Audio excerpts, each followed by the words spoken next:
I'm Rahi's mama. এই 20th মান্থে রাহির জন্য আমি দুটো কোম্পানির body top two wash use করেছি, একটা হচ্ছে হিমালয়, একটা হচ্ছে মামাআর্থ। দুটোর মধ্যে দেখলাম যে স্কিনকে অনেক বেশি সফট রাখছে রাহির মামাআর্থ, এবং তার সাথে রাহির চোখে গেলেও কোনো রকম কান্নাকাটি করছে না মামাআর্থে। কিন্তু সেখানেই যদি আমি হিমালয়টা মুখে যাচ্ছে, একটু চোখে যাচ্ছে, তখন ভীষণ কান্নাকাটি করছে, তার মানে ওর জ্বালা করছে। প্রাইস ওয়াইজ ডিফারেন্স একটু আছে।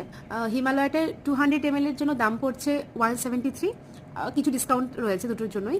অ্যান্ড মামাআর্থেটাই রয়েছে 400 ml এর জন্য 429 সামথিং। তো দামের দিক থেকে এইটুকু ডিফারেন্স রয়েছে, বাট দুটো রকম যদি আমি ইউজ করে দেখি বাচ্চার জন্য, আমি অনেক বেশি স্যাটিসফাইড মামাআর্থের জন্য। তোমরা প্লিজ কমেন্ট করে জানাতে ভুলো না কে কোন কোম্পানি বডি ওয়াশ ইউজ করছো নিজের বেবির জন্য। ভালো লাগলে আমার ফিডব্যাকটা একটা লাইক করে দিও।